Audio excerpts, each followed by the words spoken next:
IVM.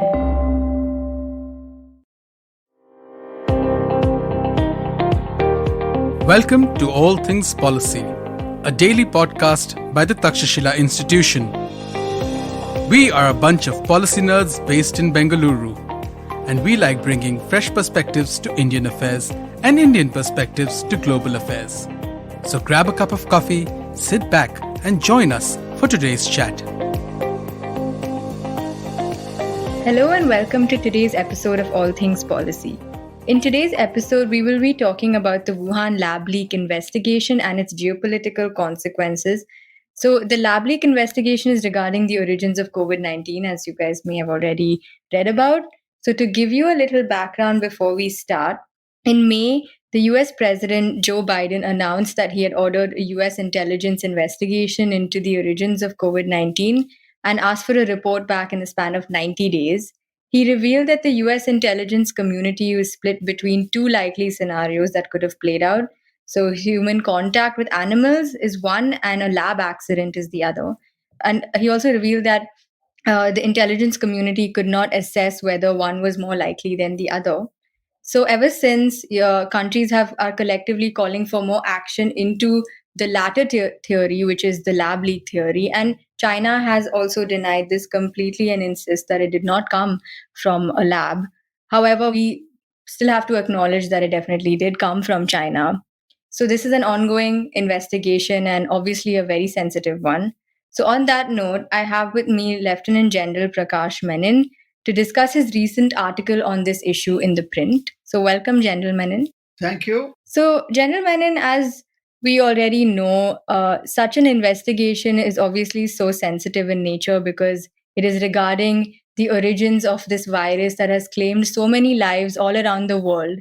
So, whatever the outcome may be, if the lab leak theory is proven to be right, it will have immense consequences for China, both internally and abroad. And I think this is what China fears the most, that its international image or reputation around the world is damaged. So they are trying very hard to deny and distract and delay this investigation so that there is no concrete evidence showing that this virus has leaked from the lab. But I wanted to ask you, where do you think a line can be drawn between politicizing the investigation and conducting it purely based on scientific facts and notions? Yes, so the point I make in my article is that with Joe Biden calling for an intelligence investigation, it politicizes what is supposed to be purely scientific investigation into the matter. And therefore, I don't think we can go back from there, because I would say that the very narrative that it leaked from a Chinese lab in Wuhan, and the Chinese did a cover up of that leak, as also delayed its reporting, would be responsible for the spread of the Wuhan virus, which could have been stopped if, or at least contained, if it was reported earlier. So it is no longer important now whether it is proved or not. It is about how this narrative influences the geopolitical emotions around the globe, because this virus has affected nearly everyone, either personally or at least in terms of loss of lives or sickness or loss of livelihood. So everybody really is looking for someone to blame. And if this narrative gains ground, which it has with the Americans actually pushing this, they did not do it earlier. Trump had stated this long time back, called it the China virus, but then the way he had done it was was easily dismissed because it did not have any scientific basis. Now, what has happened is there are several scientific investigations which have been carried out not by governments as much as private universities or private bodies, who have managed to get into the academic data bank of the Chinese, and there is sufficient indications now that the virus was already identified, and it was in under experimentation in the Wuhan lab when it escaped. So what happens now is that because of the politicization, this narrative can gain ground. And when it gains ground, political leaders, especially those countries whose economy has been hit, who's actually looking to direct the downfall in the economy and the anger of the people, would find it quite convenient to direct that at China. And in a larger geopolitical ambience, it's possible that this narrative might adversely affect China's ability to strengthen its influence. And I think that's the danger which China probably sees. So it will do whatever it is in its power to make sure that the narrative itself dies its own death, expect that it will just pass over, and also make sure that the scientific investigation gets nowhere to find out what is real, because nobody knows as yet what is real. And that is a question of scientific inquiry. But scientific inquiry has to be conducted in this case by the WHO, which the China now controls. The initial WHO team, which went to Wuhan itself, the Chinese delayed it, bought a lot of time, then picked the people who were supposed to be part of the team, and it had all the evidence and signs that the Chinese wanted a cover up. And now that the cover up is over, it will be about demolishing what is a narrative which is gaining momentum. And that momentum is driven now by two factors. One is the intellectual horsepower of the West, both in the Americans and European universities, and two, by the politicians themselves. So it is this combination that China will now have to confront. And going forward, we'll have to see as to how this narrative will gain ground, if it does, and what will be the effect on the relationship of countries with China. So, this at the moment is only a possibility, but it is a possibility of having an adverse effect which cannot be ruled out. Yeah. And also, one more thing that I wanted to mention was that, countries who are economically dependent on China are obviously in a sort of dilemma as to whether they should be supporting the West into promoting this narrative, or they are fearing China. But also, do you think that by China, in a way, delaying this investigation as much as possible and stalling it, and reacting by saying that this is a conspiracy by the West and everything. But don't you think this itself is adding to the narrative that, and adding to the suspicions fueled by, countries around the world who are curious about this, about the origins of this leak? China will embrace the scientific investigation because it can control the scientific investigation. It can't control what the politicians in the West will do. So Chinese will try to make sure that the scientific investigation is, well, they will ensure that they will definitely, which will not be able to prove, because all the proof will probably be wiped out. And that is the point, that scientific proof may no longer be available even if the investigators had freedom of choice. Whether this can be proved otherwise. So there are two issues here. One is whether this particular virus had already moved from the animal to the lab, or after it came, and whether after it came to the lab, the virus itself was engineered and then it leaked. There are two issues here. The virus can leak in its pure form, and also after it has been engineered, because experimentation is to be done. That is how they find out how to deal with the virus. So the question will remain open. It will remain undecided. There is no way that scientific investigation will be able to prove it. They will probably say that there is no evidence. But I don't think the politicians isn't going to let go of this so easily. And because of that, it will not die down, because it has now become political football. And that is, therefore, politics will overtake. It really doesn't matter what the truth is. It is now about how politicians, in which direction they want to drive it. And that will what will happen. Yeah. And now I want to talk about India actually. So, in your article, you mention that India should, be involved and cooperate and be active in calling for the investigations into this virus. And they should keep their rationale should be based on the imperative of using scientific knowledge to prevent and deal with future pandemics, as we have seen in our own country with the second wave. I think it's more important now to realize that we need to believe in scientific process of handling things and to prevent future conflicts. So what should India's stance be with regard to cooperating in this investigation without obviously deterring relations with China? Yeah, so the point I make in my article is that India's stance should be one of principle here, that we should not join the political bandwagon of the West, calling for various types of moves and so on.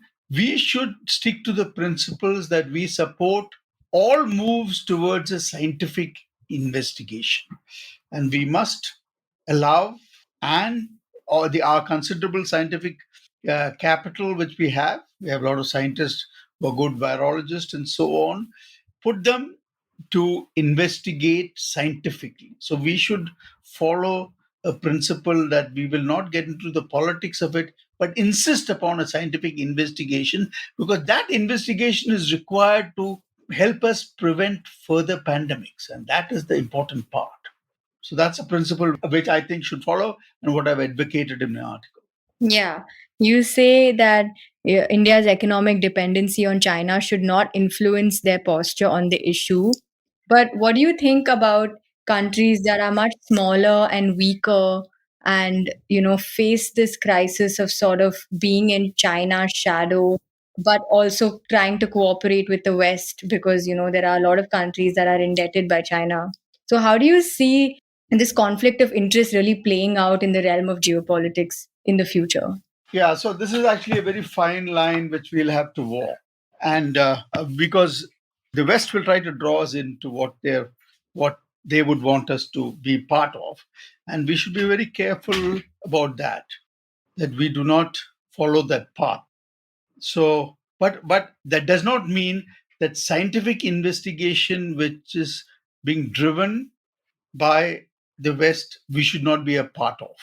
So, what is going to happen is we'll have two. One, we'll have a thrust towards the WHO getting full access and so on. But we can also support with our tremendous resources in human capital we have in virology itself, the scientific investigations with other Westerners do. We can team up with them. But as long as the principle is that it is a scientific investigation, which will look for facts and not be colored by political postures, I think it should be okay. Yeah. And you also mention in your article that, China might manage to keep science from revealing the truth. But what will matter eventually will be that in the realm of the political, where psychological ascendancy is the currency of power. So I wanted to really talk about this. And I wanted to ask you, do you think that, in future power politics and big power relations, that you know relations between powers that should be cooperating, for example, in whether it's in the Indo-Pacific or in any of the regions like that, do you see power relations intensifying and becoming more aggressive as a result of this, which could have huge implications on a lot of issues? Yeah, obviously, this will be one more factor which will add to an already tense situation between in global geopolitics itself, and it will add definitely to the friction which exists. So, it because the fact remains is the moment the West realizes that there is geopolitical capital here which can be used against China, and the fact that they will also believe that there is sufficient scientific evidence to not rule out the possibility, and that itself is sufficient for them, that the virus has leaked from the lab. So, you can have, you can say, you can prove up to a particular level, which leaves the issue to doubt. Once that issue is in doubt, then the politicians will do the rest. So what the West will aim to do is to create that doubt through scientific uh, experimentation and scientific investigation. The moment the doubt is created, then politics will take over. So whether it will affect relationship is not in doubt. The only question is whether they will be able to create that amount of doubt and spread the narrative at a global level and affect the emotions, geopolitical emotions of people who have actually been affected by the virus. And therefore, that itself in every individual country would affect the leadership who would like to look at the Chinese differently. So there are two things which are coming together here. One is this, the sentiment against the Chinese, and there are a lot of countries which are now being affected so badly by COVID that they are indebted to China very largely.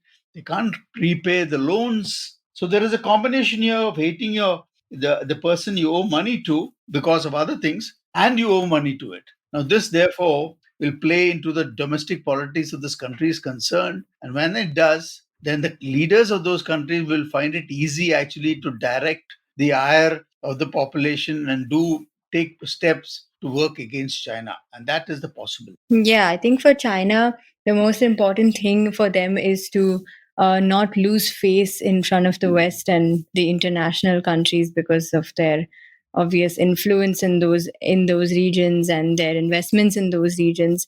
So, how should China move forward with cooperating with this investigation, both internally and among the Western countries?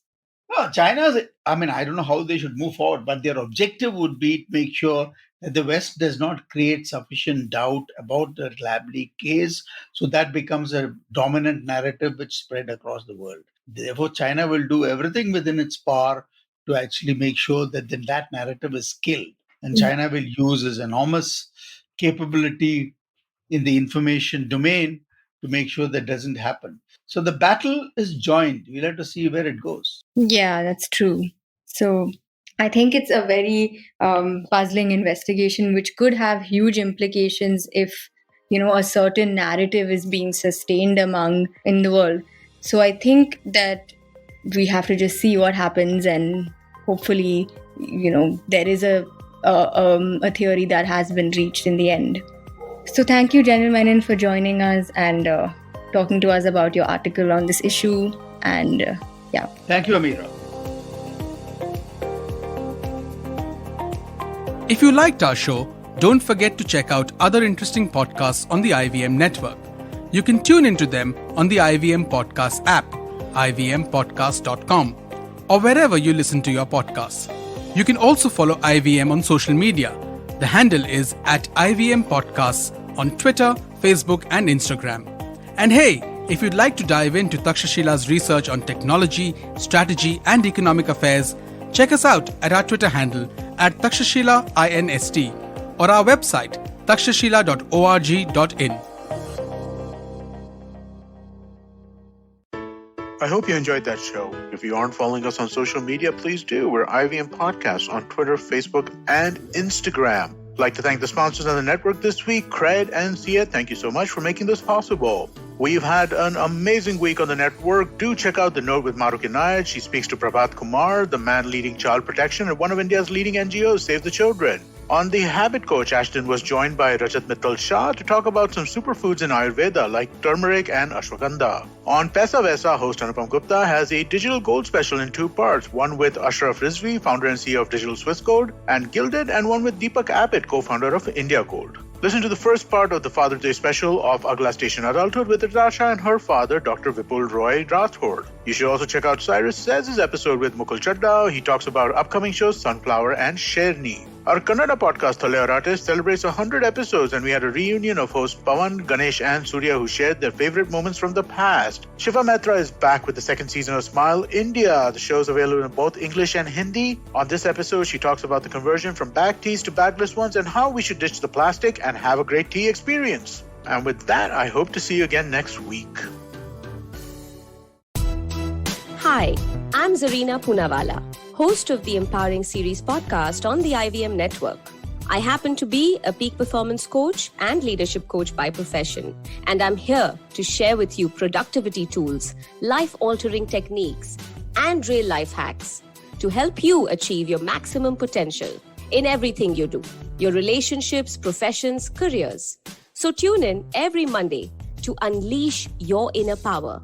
Be safe, be well, be empowered.